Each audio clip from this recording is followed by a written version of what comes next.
Hello friends and welcome to my channel statistics for all. आज के इस video में हम काई स्क्वायर टेस्ट की सेकंड मेथड सीखेंगे जिसका नाम है testing independence of two attributes. Basically इस मेथड से हम कोई भी दो एट्रीब्यूट्स के बीच में ये पता लगा सकते हैं कि वो दोनों एट्रीब्यूट आपस में कितने डिपेंडेंट है एक दूसरे पे, या फिर उनके बीच में कोई रिलेशन है कि नहीं है। For example eyes of a father and eyes of son. तो अब ये दोनों एट्रीब्यूट आपस में एक दूसरे पे कितने डिपेंडेंट है या फिर इनके बीच में कोई रिलेशन है कि नहीं है, ये हम काई स्क्वायर की ये सेकंड मेथड से पता लगा सकते हैं। ओके, तो चलिए हम स्टार्ट करते हैं। फ्रेंड्स, सबसे पहले इसके क्वेश्चंस को हम कैसे सॉल्व करेंगे उसके कुछ आपको स्टेप्स लिखवा रही हूँ मैं यहाँ पे। तो हम जैसा कि बाकी सारे टेस्ट में करते हैं, यहाँ पर भी हमारा सबसे फर्स्ट स्टेप जो रहेगा वो हम करेंगे नल हाइपोथेसिस डिफाइन करेंगे। ओके, सो जिसे हम एच नॉट से डिनोट करते हैं। तो ये मेथड के लिए आपको एक कॉमन हाइपोथेसिस दे रही हूँ। अगर आपको क्वेश्चन में से नहीं समझ आ रहा हो कि क्या लिखना है, तो इस मेथड के लिए ये एक कॉमन हाइपोथेसिस है जो आप हर एक क्वेश्चन में लिख सकते हैं।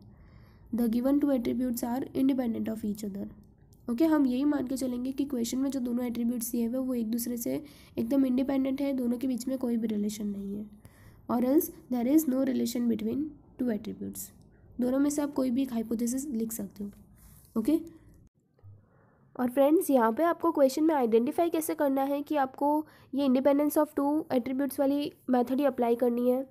तो इसके लिए क्वेश्चन में आपको एक टेबल दी हुई रहेगी जिसमें आपको दो एट्रीब्यूट्स दिए हुए रहेंगे। जैसे मैंने आपको एग्जांपल दिया eyes of father, eyes of son, वैसे ही अगर height of father, height of son, इस तरह के कोई भी दो एट्रीब्यूट्स दिए हुए रहेंगे और क्वेश्चन ये पूछा हुआ रहेगा that is there any relation between these two attributes, तब आपको समझ जाना है कि आपको ये सेकेंड मेथड ही अप्लाई करनी है काई स्क्वायर की। ओके, तो अब यहाँ पर जो क्वेश्चन में टेबल दी हुई रहेगी ना, उसमें जो भी नंबर्स दिए हुए रहेंगे वो सारे आपके ऑब्जर्व्ड फ्रीक्वेंसीज रहेगी, यानी कि आपकी FO रहेंगे। ओके, सो हम ये जितने भी FO रहेंगे ना उनको हम एक कॉलम वाइज अरेंज कर देंगे, क्वेश्चन में ऑलरेडी दिए हुए रहेंगे। FO के लिखने के बाद हम फाइंड करेंगे FE यानी कि एक्सपेक्टेड फ्रीक्वेंसी। यहाँ पे काई स्क्वायर की मेथड में दो तरह की फ्रीक्वेंसीज रहेंगी, एक FO यानी कि ऑब्जर्व फ्रीक्वेंसी और दूसरा FE यानी कि एक्सपेक्टेड फ्रीक्वेंसीज। तो FO तो क्वेश्चन में दिया हुआ रहेगा और दूसरा FE जो हमें खुद फाइंड करना है एक्सपेक्टेड फ्रीक्वेंसी, उसकी formula A multiplied by B divide by N। अब इसमें A मतलब रो वाइज टोटल, जो मैंने आपको हॉरिजॉन्टल लाइन का जब टोटल करोगे तो वो आपका सभी A होगा। ओके, और जब आप कॉलम का टोटल करोगे, टेबल का टोटल करोगे तो वो आपका B हो जाएगा। और नीचे जो डिवाइड में N लिखा है, N यानी कि ग्रैंड टोटल, यानी कि सभी रोज़ और सभी कॉलम का मिला के जो टोटल होगा वो आपका ग्रैंड टोटल होगा। अब ये A, B और N को कैसे फाइंड करना है, ये जब मैं आपको क्वेश्चन सॉल्व करवाऊंगी तब बता दूंगी। ओके, FE फाइंड करने के बाद आप डायरेक्टली काई स्क्वायर की वैल्यू फाइंड कर सकते हो। इसकी फॉर्मूला है sigma of FO minus FE का स्क्वायर डिवाइड बाई FE। अब ये फॉर्मूला अगर आपने मेरे काई स्क्वायर की first method goodness of fit के अगर आपने वीडियोस देखे हैं तो वहाँ पर भी सेम यही फार्मूला यूज़ की थी हमने, और सेकंड मेथड में भी सेम यही फार्मूला वापस से यूज़ होती है। बस वहाँ पे FE फाइंड करने का तरीका और यहाँ पे FE फाइंड करने का तरीका दोनों अलग अलग है। ओके, बाकी काई स्क्वायर की फॉर्मूला दोनों ही मेथड्स में सेम रहेगी। सो यहाँ पर भी FO माइनस FE का स्क्वायर डिवाइड बाई FE, और FO और FE की जगह पे अगर आप O और E लिखना चाहें ना तो वो भी चलेगा। तो अगर O और E लिखते हो तो sigma of O minus E का स्क्वायर डिवाइड बाई E हो जाएगा। तो आपको दोनों में से जो फॉर्मूला आपको ईजी लगती है, सूटेबल है, वो आप यूज़ कर सकते हैं। इसके बाद हम फाइंड करेंगे degree of freedom. Degree of freedom की फॉर्मूला है R-1 मल्टीप्लाई C-1। R यानी कि नंबर ऑफ़ रोज़, क्वेश्चन में जितनी भी रो दी हुई रहेगी वो R हो जाएगा और जितनी कॉलम्स दी हुई रहेगी वो C हो जाएगा। ओके, और इसके बाद में हमें काई स्क्वायर की टेबल वैल्यू टेबल में से हम ऑब्ज़र्व करेंगे। तो वो कैसे ऑब्ज़र्व किया जाता है तो वो मैं आपको जब क्वेश्चन सॉल्व करेंगे ना तभी सिखाऊंगी। ओके, और फिर फाइनल स्टेप हमारा रहेगा जिसमें हम काई स्क्वायर कैलकुलेटेड वैल्यू जो अभी हमने ऊपर कैलकुलेट की थी वो, और फिर दूसरी जो टेबल वैल्यू है उन दोनों को हमें कंपेयर करना है। तो उसके लिए एक कंडीशन है that chi square calculated value should be lesser than और equal to chi square table value. अगर ये कंडीशन सेटिस्फाई हो जाती है तो हमारा H0 एक्सेप्ट हो जाएगा, यानी कि उन दोनों ही एट्रीब्यूट्स में कोई रिलेशन नहीं होगा।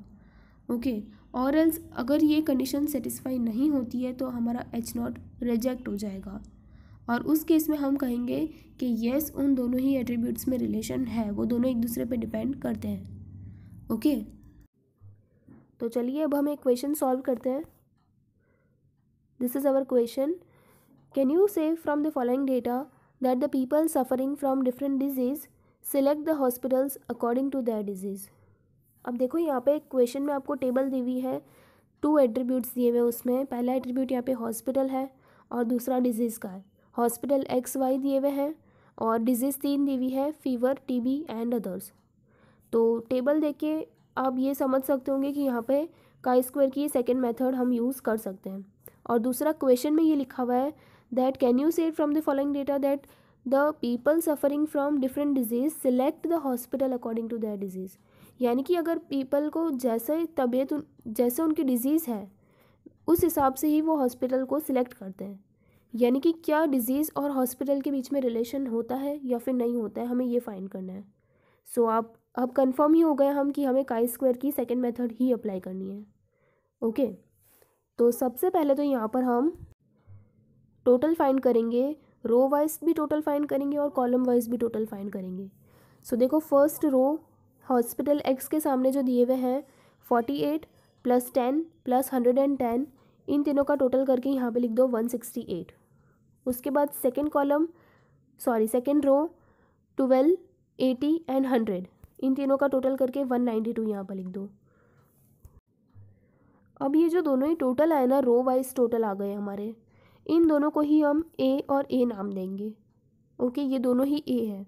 उसके बाद हम कॉलम वाइज टोटल फाइंड करेंगे।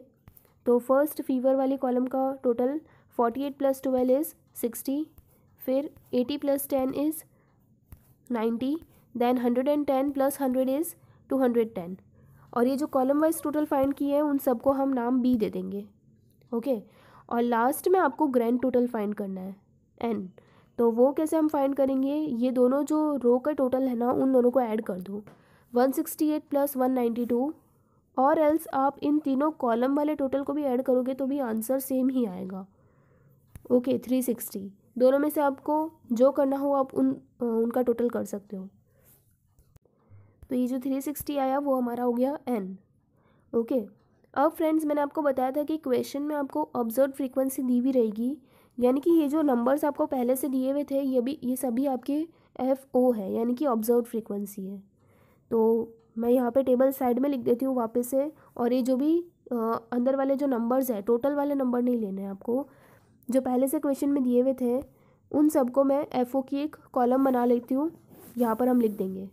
ओके, यहाँ पे हमने जो भी सारे FOs लिखे हैं ना वो आपको हमेशा लाइन वाइज ही लिखना है, हम उल्टे फुल्टे नहीं लिखेंगे ताकि हमें बाद में कोई कन्फ्यूजन ना हो। जैसे कि यहाँ पर हमने पहले रो वाइज लिखा है, जो फर्स्ट रो में 3 नंबर दिए हुए थे 48, 10 और 110, पहले उन तीनों को लिखा है, और उसके नीचे हमने सेकेंड रो के नंबर लिखे हैं 12, 80 एंड देन लास्ट 100। ओके, अब FOs लिखने के बाद हम हमारा H0 डिफाइन कर लेते हैं। तो यहाँ पर दोनों एट्रीब्यूट्स कौन से थे, एक तो हॉस्पिटल्स है और दूसरा डिजीज़ है। तो हम यही मान के चलेंगे कि डिजीज़ और हॉस्पिटल में कोई भी रिलेशन नहीं है, लोग जो है वो डिजीज़ के हिसाब से हॉस्पिटल सेलेक्ट नहीं करते हैं।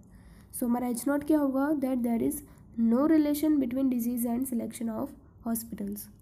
ओके, सो हमने FO लिख दिया और H0 भी डिफाइन कर दिया। तो अब हम हमारी एक्सपेक्टेड फ्रीक्वेंसीज फाइंड कर सकते हैं। तो हम यहाँ पे एक और कॉलम बनाएंगे, उसको नाम देंगे FE का, और अब आपको हर एक FO के लिए उसकी एक FE फाइंड करनी है। ओके, सो सबसे पहला FO 48 है, तो FE की फॉर्मूला क्या है, A × B / N। सो ये जो टेबल में देखो 48 ये रहा हमारा, तो 48 जिस रो और जिस कॉलम में है ना उसका टोटल आपको लेना है। तो 48 जिस रो में है, पहले हम ये फॉर्मूला लिख देते हैं, E ऑफ 48 यानी कि expected frequency of 48 is equal to A × B / N। So 48 अब जिस रो में है उसका टोटल 168, ये आपका A हो जाएगा। हमने देखा था कि रो वाइज टोटल A होता है। और अब 48 जिस कॉलम में है उसका भी टोटल ले लो, वो कॉलम वाला टोटल बी होता है। सो 168 मल्टीप्लाई 60 डिवाइड बाई एन हमारा 360 है ना, ग्रैंड टोटल 360 है। सो इसे आप कैलकुलेट करो, इसका आंसर आ जाएगा 28। सो 48 के सामने हम लिखेंगे 28, उसकी एक्सपेक्टेड फ्रीक्वेंसी है। अब इसके बाद में हम सेकेंड हमारी FO 10 है, तो अब 10 के लिए हम फाइंड करेंगे, ये रहा 10। तो इसकी formula expected frequency for 10 is A multiply by B divide by N, formula यही रहेगी सेम। तो अब 10 जिस रो और जिस कॉलम में है उसका टोटल आपको लेना है। तो 10 फर्स्ट रो में है, वापस से 168 ही हमारा A रहेगा, और जिस कॉलम में है उसका टोटल 90 है इस बार, तो ये B हो जाएगा। सो 168 multiply 90 divide by grand total भी सेम ही रहेगा 360 सबके लिए, तो आंसर आ जाएगा 42। सो 10 के सामने हम लिखेंगे 42। उसके बाद में नेक्स्ट है हमारा 110। सो 110 के सामने वाली रो का टोटल और सामने वाली कॉलम का total. So 168 multiply by 210 divide by 360 is 98। सो यहाँ पे हम लिखेंगे टेबल में 98। उसके बाद नेक्स्ट है 12। सो 12 जिस रो और जिस कॉलम में उनका टोटल ले लो, 192 मल्टीप्लाई 60 डिवाइड, तो 12 के सामने टेबल में लिख दो 32। नेक्स्ट सो 80 जिस रो और जिस कॉलम में है उसका total 192 and multiply 90 divide by 360 is 48। सो 80 के सामने लिख देंगे 48 एंड लास्ट इज़ 100। सो 100 के सामने का रो का टोटल और कॉलम का total 192 multiply 210 divide by 360 is 112। सो 100 के सामने लिख देंगे 112। तो आपको आई होप आपको समझ आ गया होगा कि ये FE कैसे फाइंड करना है। अगर आपको FE फाइंड करने में कोई भी डाउट आ रहा हो अभी भी, तो मुझे नीचे कमेंट बॉक्स में ज़रूर पूछिए। FE फाइंड करने के बाद अब हमारे स्टेप्स बहुत ही ईजी हो जाएंगे। जैसा हम first method goodness of fit में करते थे, सेम हमें वही सारे स्टेप्स यहाँ फॉलो करना है। यानी कि हम सबसे पहले एक और कॉलम बनाएंगे यहाँ पे FO माइनस FE की। जो FO और FE की ये दोनों कॉलम दी हुई है, इनको आपको सिंपली डिफरेंस फाइंड करना है। सो फर्स्ट FO 48 है और FE 28 है। So 48 minus 28 is 20। Next 10 minus 42 is minus 32।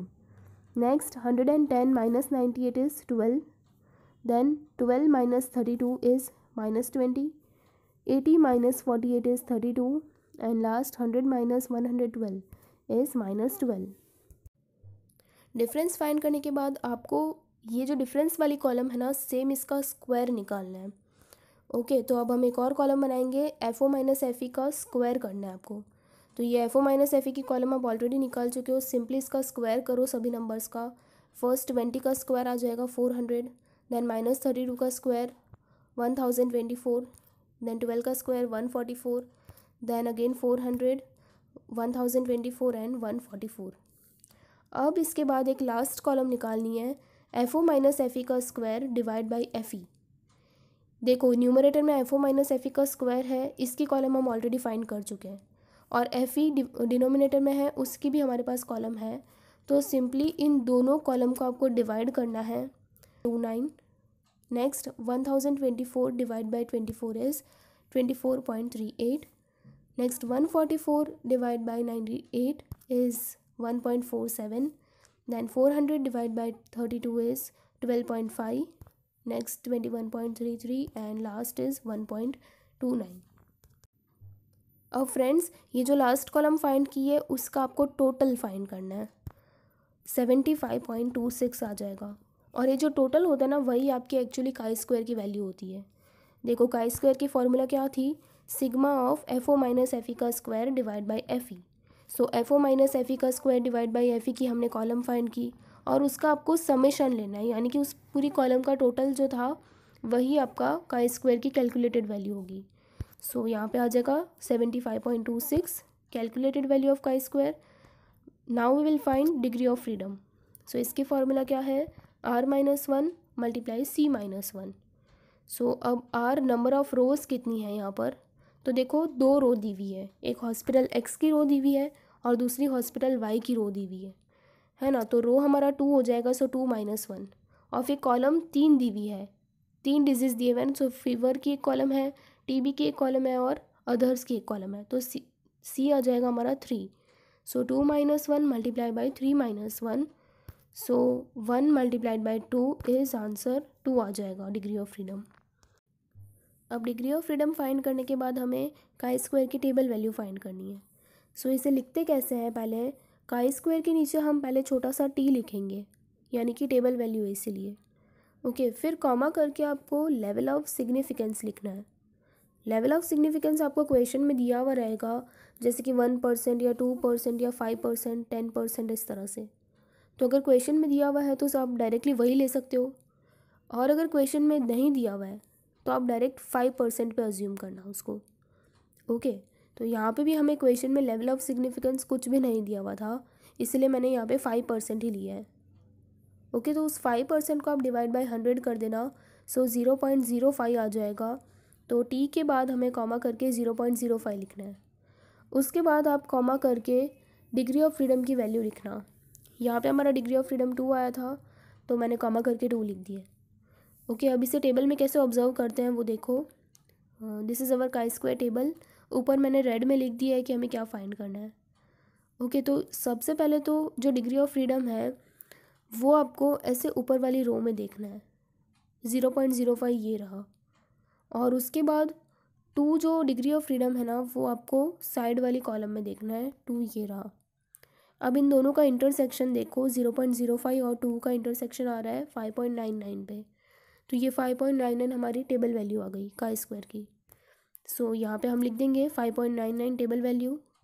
अब लास्ट में आपको कैलकुलेटेड वैल्यू और टेबल वैल्यू दोनों को कंपेयर करना है, और आपको वो कंडीशन याद है ना, that chi square calculated value should be lesser than और equal to table value. Calculated value अगर छोटी है या फिर इक्वल है टेबल वैल्यू के, तब तक हमारा H0 एक्सेप्ट होगा, अगर अदरवाइज़ हमारा H0 जो है वो रिजेक्ट हो जाएगा अगर कैलकुलेटेड वैल्यू बड़ी हुई तो यहाँ पे देखो हमारी कैलकुलेटेड वैल्यू बड़ी है, 75.26 बड़ा नंबर है, और टेबल वैल्यू सिर्फ 5.99 ही है। So calculated value, so our H0 is rejected. H0 जो है, ये जो नल हाइपोथेसिस है वो रिजेक्ट हो गया। और ऑल्टरनेटिव हाइपोथेसिस इन केस हम लेकर चलेंगे कि इन दोनों के बीच में रिलेशन है, दोनों एट्रीब्यूट्स के बीच में, तो वो ऑल्टरनेटिव हाइपोथेसिस हमारा एक्सेप्ट हो जाएगा, that yes people select hospitals according to their disease. Okay, तो ये हम कंक्लूजन यहाँ पे दे सकते हैं। तो फ्रेंड्स, ये क्वेश्चन यहाँ पे कंप्लीट हो गया। आई होप कि आपको ये सम को कैसे सॉल्व किया जाता है वो समझ आया होगा। अगर आपको इस सम में कोई भी डाउट है तो मुझे नीचे कमेंट बॉक्स में ज़रूर पूछिए। अब एक सम मैं आपको दे रही हूँ जिसे आप खुद सॉल्व कीजिए और उसका आंसर मुझे नीचे कमेंट बॉक्स में लिख कर बताइए। So now this is your question, आप इसे सॉल्व कीजिए और इसका आंसर प्लीज़ मुझे नीचे कमेंट बॉक्स में लिखकर ज़रूर बताइए, ताकि मैं आपको बता सकूँगी कि आपका आंसर राइट आ रहा है कि नहीं आ रहा है। सो फ्रेंड्स, अगर आपको ये वीडियो पसंद आए तो प्लीज़ इसे लाइक कर दीजिए और मेरे चैनल को सब्सक्राइब ज़रूर करें, ताकि आपको आने वाले वीडियोज़ के भी अपडेट्स मिलते रहें। Thank you.